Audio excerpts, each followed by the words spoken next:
تو ہمارے درس کی 7ویں حدیث جو ہے وہ یہ ہے کہ الخمر جماع الاسمی، ٹھیک ہے، نیچے دیکھتے رہیں آپ، الخمر جماع الاسمی، مشکات شریف سے اس کو نکالا ہے۔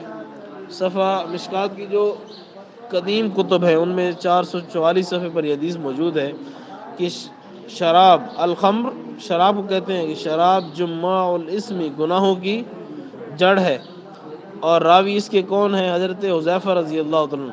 تو ہم پوری عبارت اگر پڑھیں گے تو کیسے پڑھیں گے کہ عن حذیفہ رضی اللہ تعالیٰ عنہ قال قال رسول اللہ صلی اللہ علیہ وسلم الخمر جماع الاسمی، کہ شراب گناہوں کی جڑ ہے۔ شراب پینے کے بعد انسان بہت سے گناہ کر بیٹھتا ہے، شراب پینے کے بعد انسان، اس لیے شراب کو گناہوں کی جڑ کہا، بنیاد کہا، اور اس کا مجموعہ فرمایا۔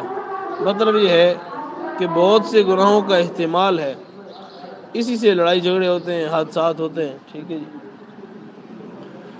گالیاں دی جاتی ہیں، کہ یعنی جو شخص شراب پی کر بیٹھا ہوگا اس کو نہیں پتہ میرے سامنے کون ہے، میں کس سے بات کر رہا ہوں، ہوش و حواس میں ہی نہیں ہے، تو وہ گالیاں بھی دے گا اور زنا بھی کرے گا، لواطت تک کی حرکت کرے گا۔ فرمایا ترک نماز میں بھی اس کا دخل ہے، ٹھیک ہے جی۔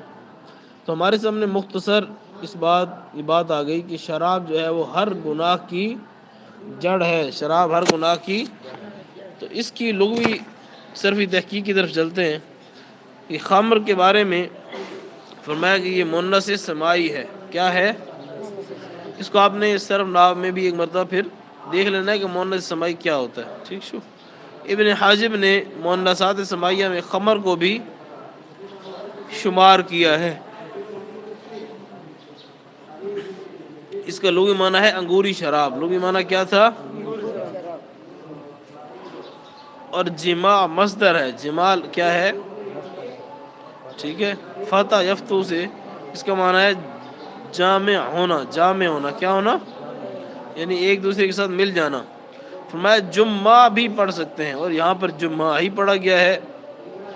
تو جمعہ جب بھی پڑھیں گے تو یہ ہوگا مبالغہ کا صیغہ۔ یہ کس کا صیغہ ہوگا؟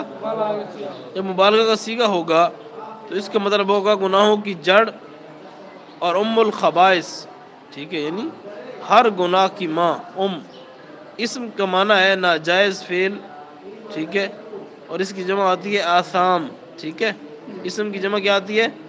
اور جیسے مصنف رحمہ اللہ نے لکھا بھی ہے، شارح نے لکھا ہے کہ اسم جو ہے گناہ کبیرہ کے لیے اکثر اس کے اطلاق کس پر ہوتا ہے؟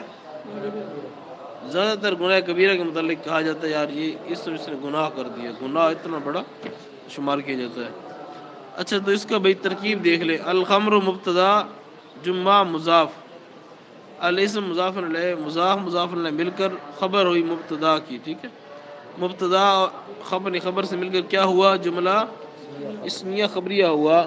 تو آج کی حدیث سے ہمیں یہ سیکھنا چاہیے کہ ہم کوئی بھی ایسی چیز استعمال نہ کریں جس سے ہمارے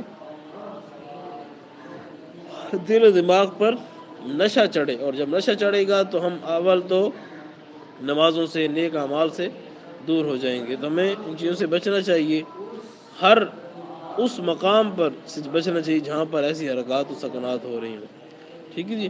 تو اللہ سے دعا ہے کہ اللہ تعالیٰ احادیث پر ہم سب کو عمل کرنے کی توفیق عطا فرما دے۔